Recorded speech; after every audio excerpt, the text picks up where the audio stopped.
बीते दिनों संबल सीओ द्वारा जो है आने वाले होली पर्व और जो है रमजान की जो है जुमे की नमाज को लेकर एक बयान दिया गया है, जिसपे सवाल खड़े हो रहे हैं कि जो है सीओ साहब ने जो है गलत बयान दिया है। इस पे क्या कहना चाहिए? देखिए, कोई गलत बयान नहीं था, किसी प्रकार का गलत बयान नहीं है। उन्होंने कोई बहुत गलत नहीं किया कहा था। आप बताइए कि होली जो सनातनियों का एक प्रसिद्ध त्योहार है, और सबसे बड़ी बात यह है कि होली जो एक अति प्रेम का त्योहार है। कहा जाता है कि जिसमें बहुत दुश्मनी होती है, जो एक दूसरे के एकदम दुश्मन होते हैं, होली के दिन वो भी मिल जाते हैं। जैसे रंग में पानी मिला जाता है, हर रंग को मिला दिया जाए तो सारे रंग एक तरह से हो जाते हैं, उसी तरह होली का त्यौहार है। ये तो प्रेम का त्यौहार है। एक दूसरे के घर जाना, अबीर लगाना, गुलाल लगाना, रंग लगाना। मुझे लगता है कि होली का त्यौहार सनातन धर्म का, हिंदुओं का एक पवित्र त्यौहार है, और एक साल में यानी 365 दिन में एक बार आता है।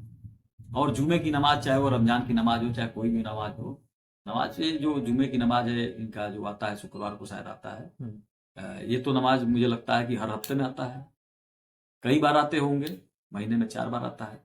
तो अगर हिंदू जो सहिष्णु है, और बहुत मुझे लगता है कि समझौता करके चलने वाला है, इन लोगों का त्यौहार आता है, हिंदू सहयोग भी करते हैं।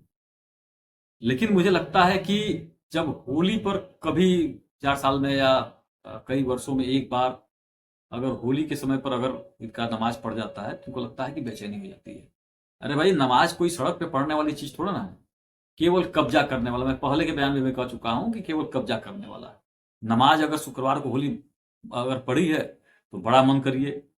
अगर आपको जाके आपके मस्जिद में ही नमाज पढ़ना है तो आप मस्जिद में जाइए, लेकिन तैयार रहिए कि होली का दिन है, रंग कहीं ना कहीं से गिर जाएगा।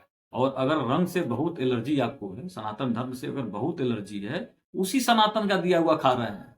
नहीं तो जाकर देखिए, केवल जगह जगह, चाहे पाकिस्तान जाइए, बांग्लादेश जाइए, जगह जगह मांग के, भीख मांग के ही खाना है, कटोरा लेके बस घूमते रहना है। अभी देखिए पाकिस्तान की स्थिति क्या है, रोटी के लिए, आलू के लिए झगड़ा वहां पर होता है। अरे भारत में हो तो बहुत प्रसन्न हो और बहुत अच्छे से हो।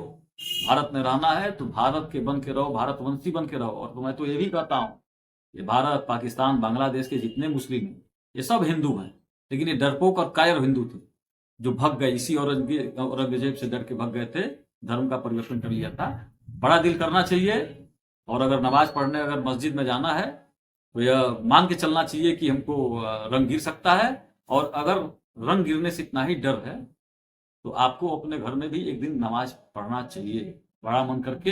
यहाँ कहना चाहिए कि हाँ, हिंदू भाइयों का त्यौहार है, तो हम लोग इस शुक्रवार को नमाज नहीं पढ़ेंगे, अपने घर पर पढ़ेंगे। ये होना चाहिए। और मुझे लगता है कि सीओ साहब ने कोई गलत नहीं कहा है।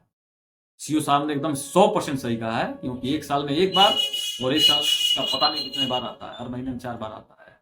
तो एक दिन तो त्याग करना ही पड़ेगा, और इनको त्याग करना पड़ेगा।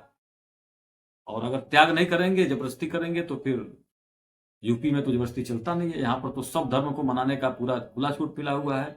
यहाँ पर तो होली में रंग भी गिरेगा, अबीर भी गिरेगा, और लोग घरों से निकल के होली खेलेंगे भी। और आप बाहर निकलेंगे तो ऐसा थोड़ा ना कि आप आएंगे तो आपके लिए व्यवस्था किया जाएगा कि भैया आप जाइए। जैसे होली चल रहा है, रंग गिर रहा है, वैसे आपके ऊपर भी गिर जाएगा।